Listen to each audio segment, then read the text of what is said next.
하나님께 예배하신 여러분들을 나사렛 예수 이름으로 환영하고 또한 축복합니다. 주의 놀라운 평강과 은혜가 함께하기를 원하며 함께 찬송하죠. 찬송가 415장입니다.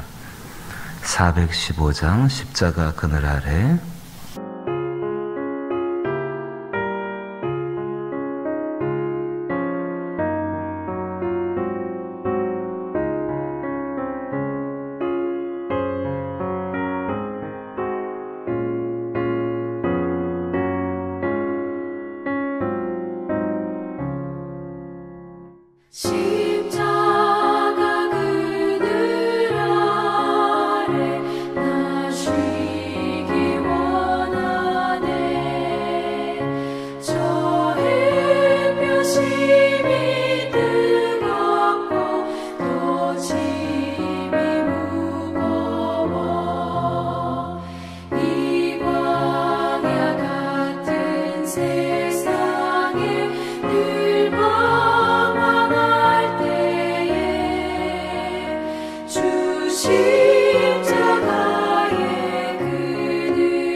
(415장입니다) 십자가 그늘 아래 나 쉬기 원하네. 저 햇볕이 뜨겁고 또 짐이 무거워 이 광야 같은 세상에 늘 방황할 때에 주 십자가의 그늘에 내 쉴 곳 찾았네. 내 눈을 밝히 떠서 저 십자가 볼 때 날 위해 고난 당하신 주 예수 보인다. 그 영상 볼 때 내 맘에 큰 질림 받아서 그 사랑 감당 못하여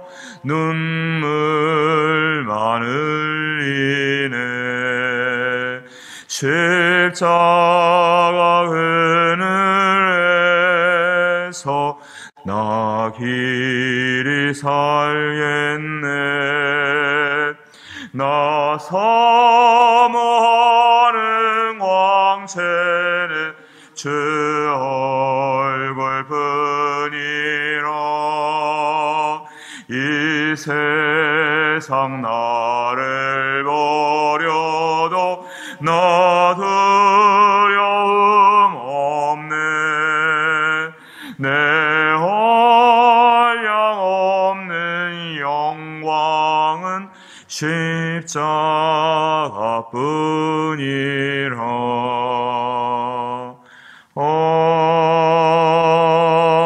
아멘. 337장 찬송입니다. 337장 내 모든 시험 무거운 짐을. 337장입니다.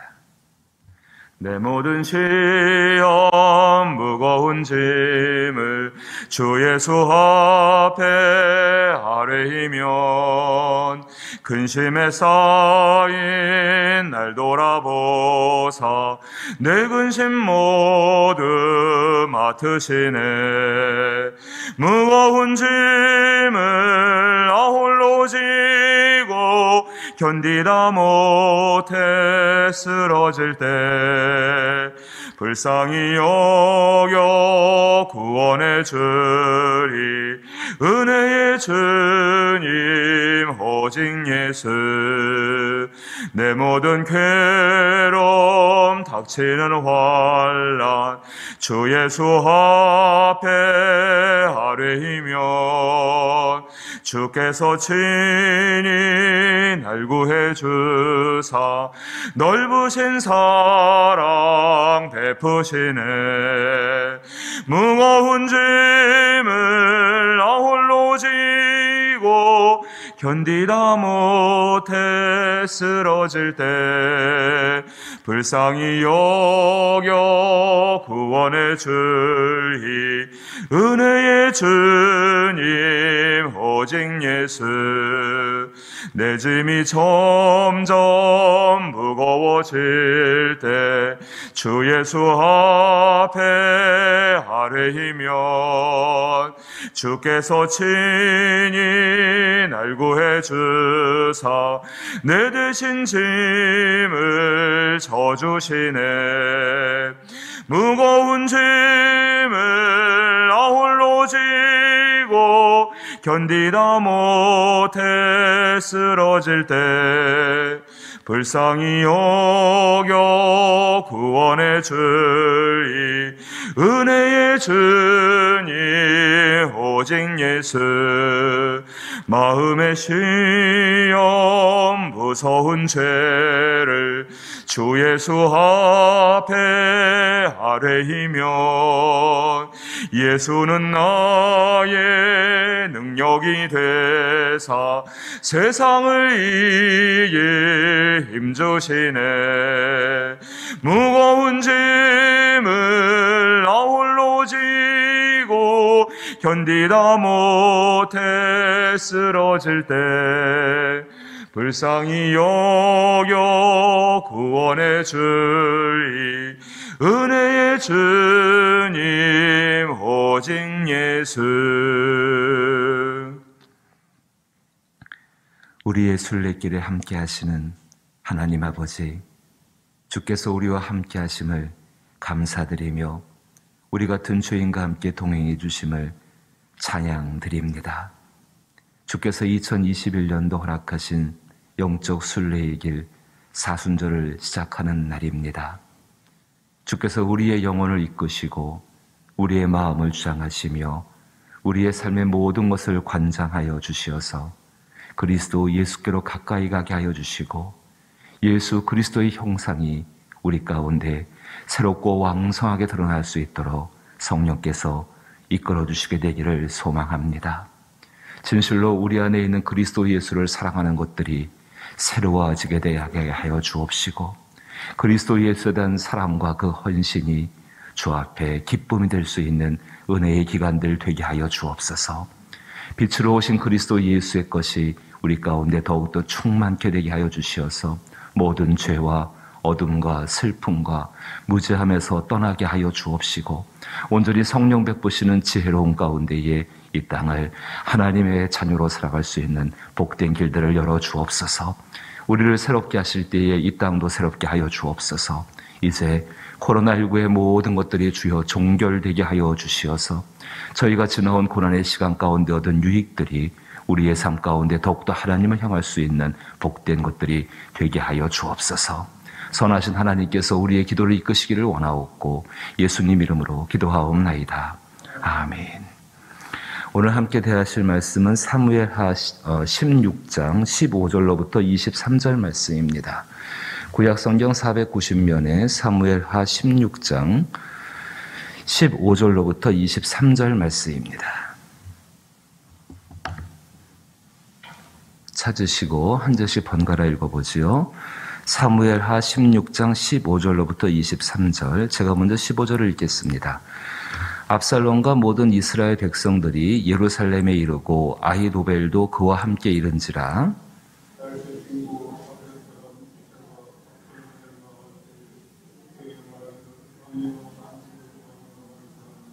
압살롬이 후세에게 이르되 이것이 내가 친구를 후대하는 것이냐, 내가 어찌하여 내 친구와 함께 가지 아니하였느냐 하니,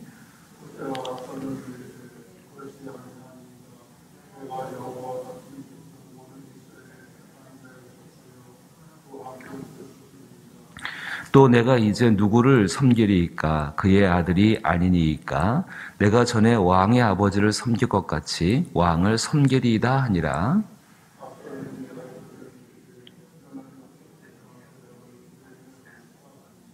아히도벨이 압살롬에게 이르되 왕의 아버지가 남겨두어 왕궁을 지키게 한 후궁들과 더불어 동침하소서. 그리하면 왕께서 왕의 아버지가 미워하는 바 됨을 온 이스라엘이 들으리니 왕과 함께 있는 모든 사람들의 힘이 더욱 강하여지리다 하니라.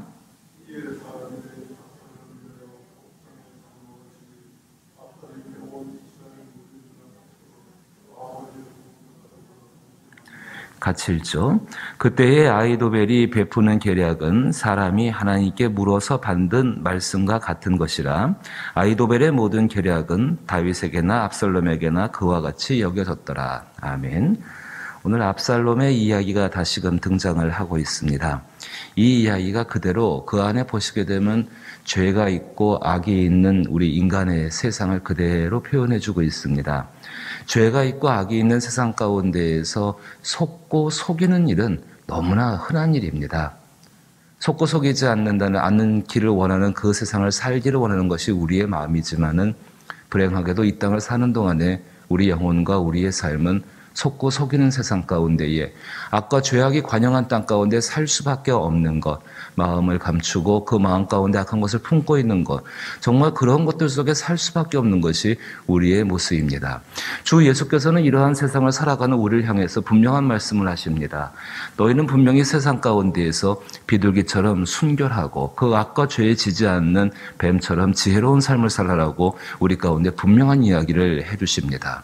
어떻게 하면 그런 삶을 살아갈 수 있을까요? 특별히 예수님의 제자로 살아가는 우리의 삶 가운데 죄악이 관영하고 속고 속일 수밖에 없는 그 악한 세상을 살아가면서 어떻게 이 온전한 제자의 삶을 살 수 있을 것인가?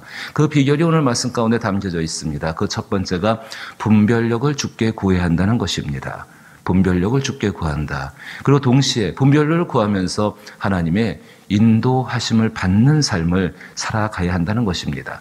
참 하나님께 대한 것이 놀랍지요. 우리 마음 가운데 이 사실들을 깨닫고 주 앞에 기도하고 구하면은 주께서 우리 가운데 넉넉한 가운데에 분별할 수 있는 지혜를 성령 안에서 허락하여 주시고 또 그렇게 그 주신 것들을 따라가고자 할 때에 하나님의 선한 인도하신 가운데에 참으로 선한 길로 우리를 인도해 가신다는 사실입니다. 오늘 말씀으로 돌아보십시다. 압살롬에게 두 사람이 등장합니다. 한 사람은 후세라는 사람이고 한 사람은 거기 아히도벨이라는 사람입니다. 둘 다 뛰어난 모략가들이고 뛰어난 지략을 가진 사람들입니다. 특별히 그 앞에 나오는 그 후세라는 사람, 다윗의 절친이죠. 둘 다 절친인데 이 아히도벨은 다윗을 배신했고 후세는 여전히 다윗에게 속해 있지만 이제 다윗을 위해서 이제 이 압살롬을 속이게 되어집니다. 이 후세는 말의 재능이 굉장히 뛰어난 사람입니다. 특별히 은유적인 화법이라고 할까요? 그 사람의 이야기를 듣게 되면 다른 사람 마음 가운데 그렇구나 정말 그렇게 생각할 때 정도로 그 말의 재능이 뛰어난 사람입니다.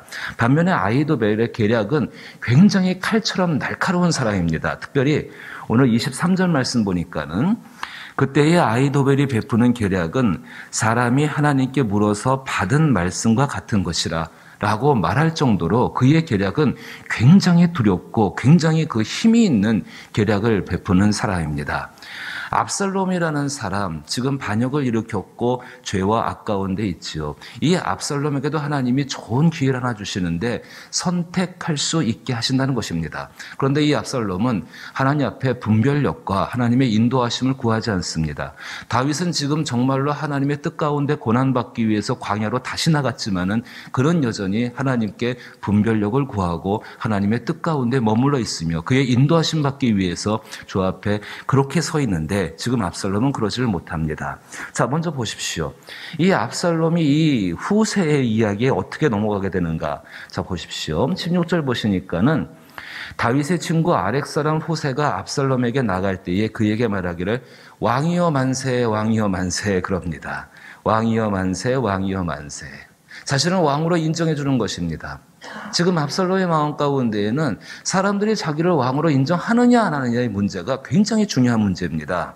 17절 보니까는 압살롬이 후세에게 이것을 이르되 이것이 내가 친구를 후대하는 것이냐 내가 어찌하여 내 친구와 함께 가지 아니하였느냐. 후세가 압살롬에게 이렇게 이야기합니다. 그렇지 아니하니이다. 잘 보십시오. 내가 여호와와 이 백성 모든 이스라엘의 택한 자에게 속하여 딱 지금 압살롬이 듣기를 원하는 말입니다. 내가 하나님과 그리고 이 모든 사람들이 당신을 택하셨습니다. 나는 그 사람들이 택한 하나님이 택하시고 모든 백성이 택한 당신께 속해 있기를 원합니다. 후세의 말도 이렇게 은유적이고 하지만은 사실은 압살롬 안에 있는 자기 안에 자기가 인정받고 싶은 마음이 압살롬을 속인 거죠. 그 마음에 넘어가는 거죠. 19절에 아주 이 후세가 이제 못을 박습니다. 내가 이제 누구를 섬기리이까? 그의 아들이 아니니까 내가 전에 왕의 아버지를 섬긴 것 같이 왕을 섬기리이다. 충성맹세합니다. 사람의 말이 우리를 속일 때가 많습니다. 그 들려지는 말의 전부가 아닌 것을 우리는 잘 알고 있습니다. 그런데 그 말을 들을 때에 우리 안에 어떤 마음이 있는가는 생각해 보셔야 합니다. 우리 안에 하나님의 성령의 마음을 가지고서 진실로 그 말 안에 하나님의 뜻이 담겨 있는지 아니면은 내 욕심과 내 탐심을 이루고자 하는 나의 욕망을 이루고자 하는 그 마음이 담겨 있는지 돌아볼 수 있는 지혜가 있기를 주의 이름으로 축복합니다. 두 번째 모습입니다. 20절에는 압살롬이 이제 아히도벨에게 묻습니다. 너는 어떻게 행할 계략을 우리에게 가르치라 이야기합니다. 그때 이 아히도벨이 내놓는 계략을 보십시오. 아히도벨이 21절입니다. 아히도벨이 압살롬에게 이르되 왕의 아버지가 남겨두어 왕궁을 지키게 한 후궁들과 더불어 동침하소서. 그리하면 왕께서 왕의 아버지가 미워하는 바 됨을 온 이스라엘이 들으리니 왕과 함께 있는 모든 사람의 힘이 더욱더 강하여지리다. 이런 이야기입니다. 지금 당신에게는 당신 곁에 있는 사람들이 제일 중요합니다. 지금 당신을 돕고 있고 당신과 함께 이 반란을 일으킨 사람들을 잘 단도리 하셔야 합니다.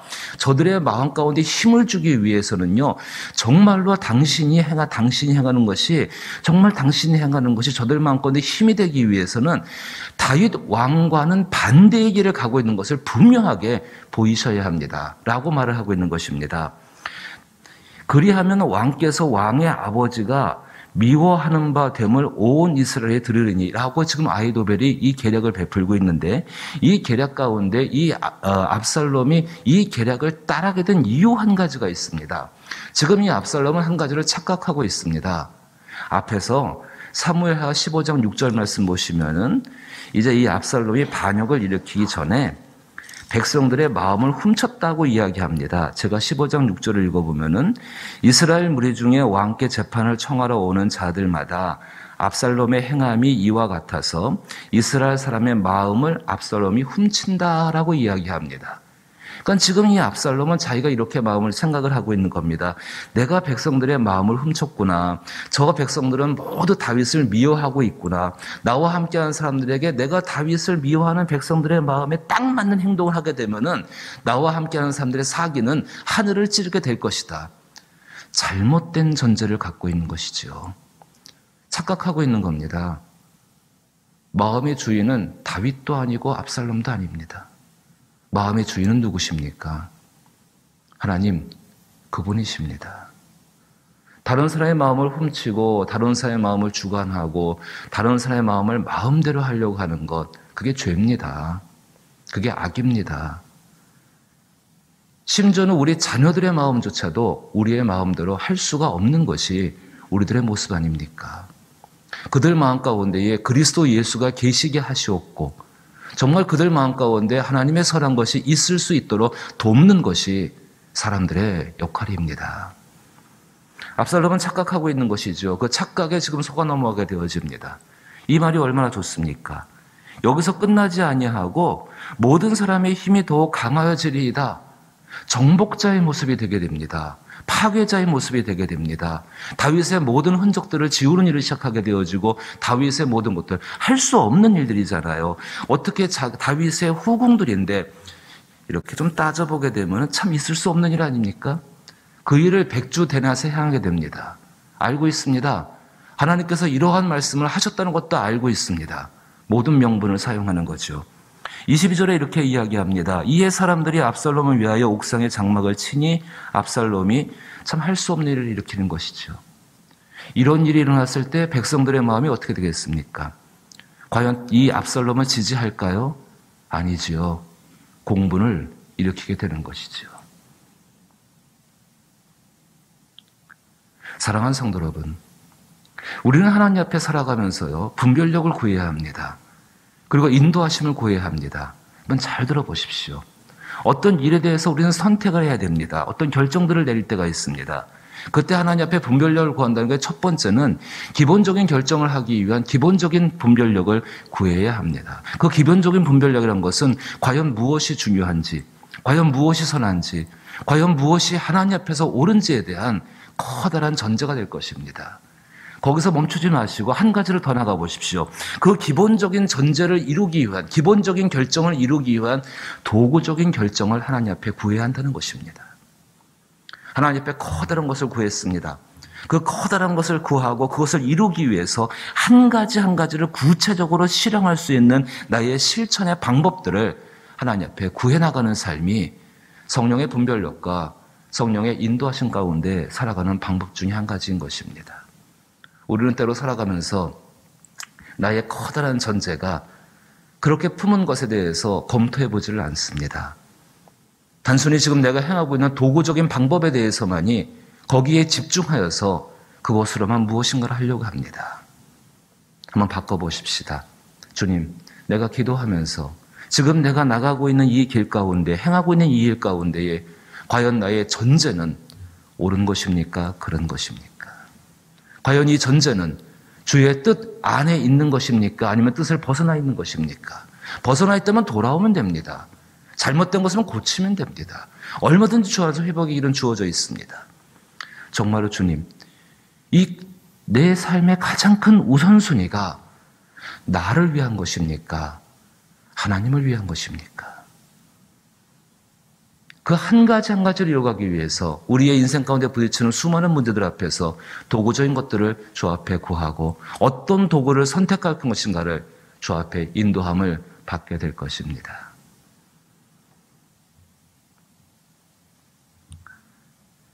세상은 악합니다.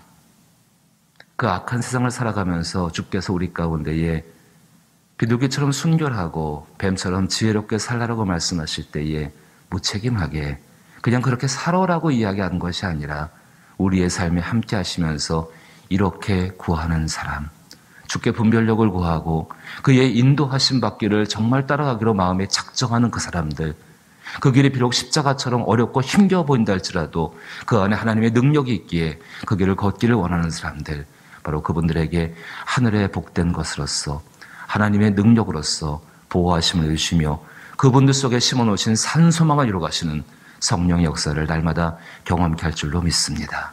그 삶을 살아갈 수 있기를 주의 이름으로 축복합니다. 주기도문으로 예배 마칩니다. 하늘에 계신 우리 아버지여, 이름이 거룩히 여김을 받으시오며 나라의 임하옵시며 뜻이 하늘에서 이룬 것 같이 땅에서도 이루어지이다.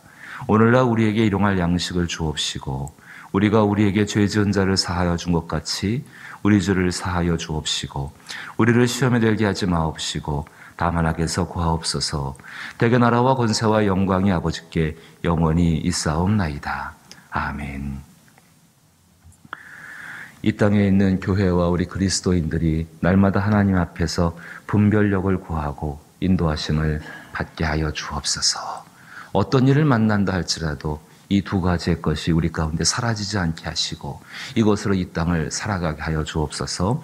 기도하시게 되길 바라옵고 또 특별히 병들고 약하고 우리의 중보가 필요한 분들 많이 계십니다. 코로나라는 전염병이 창궐하다 보니까는 영적으로 위축될 수밖에 없고 영으로 살던 사람들의 몸 가운데에 병들이 들 수밖에 없는 것은 현실입니다. 오히려 이러한 때에 서로를 위해 기도하고 병 낫기를 위해 구하라 말씀한 성경 말씀을 믿으며 간구할 때에 하나님의 역사를 경험하게 될 줄로 믿습니다.